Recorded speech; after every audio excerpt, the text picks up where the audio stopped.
News ക്യാപ്സ്യൂളിലേക്ക് സ്വാഗതം. വാർത്തകൾ വേഗത്തിൽ നോക്കാം.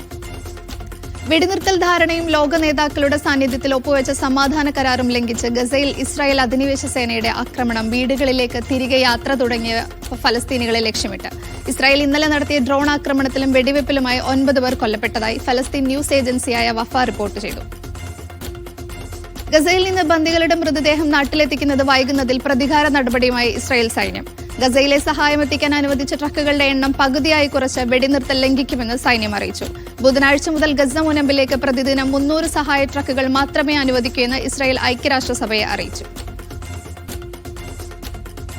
ഗസയിലെ സ്ഥിതിഗതികൾ വിലയിരുത്തുന്നതിനും പുനർനിർമ്മാണം നിരീക്ഷിക്കുന്നതിനുമായി 15-അംഗ സംഘത്തെ നിയോഗിച്ചു. പുനർനിർമ്മാണത്തിന് $7,000 കോടി വേണമെന്നാണ് പ്രാഥമിക വിലയിരുത്തൽ. ഗസയെ സഹായിക്കാൻ US, അറബ്, യൂറോപ്യൻ രാജ്യങ്ങൾ കൈകോർക്കണമെന്ന് ഐക്യരാഷ്ട്രസഭ.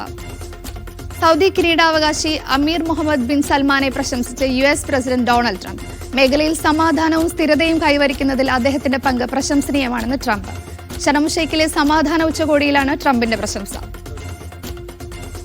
ശ്രീലങ്കയുമായി ഊഷ്മള ബന്ധത്തിന് താൽപര്യമെന്ന് ചൈന. ശ്രീലങ്കൻ പ്രധാനമന്ത്രി ഹരിണി അമരസൂര്യയുമായുള്ള കൂടിക്കാഴ്ചയിലാണ് ചൈനീസ് പ്രധാനമന്ത്രി ഷീ ജിൻപിങ് ഇക്കാര്യം സൂചിപ്പിച്ചത്.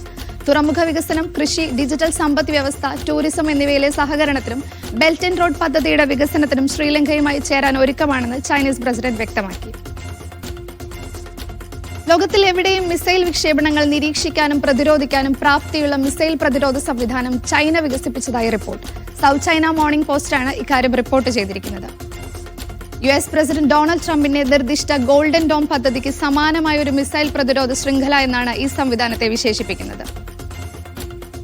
പുകയിലയ്ക്കെതിരെ യുദ്ധം പ്രഖ്യാപിച്ചിരിക്കുകയാണ് തുർക്കി പ്രസിഡന്റ് റജബ് തൊയ്ബ് ഉർദുഖാൻ.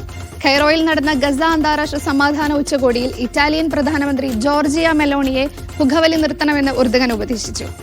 നിങ്ങൾ കാണാൻ സുന്ദരിയാണ്, പക്ഷേ പുകവലി നിർത്തണമെന്നാണ് എനിക്ക് പറയാനുള്ളത് എന്നായിരുന്നു ഉർദുഖാന്റെ വാക്കുകൾ. ഇതിന്റെ ഫൂട്ടേജുകൾ സാമൂഹ്യ മാധ്യമങ്ങളിൽ വൈറലാണ്.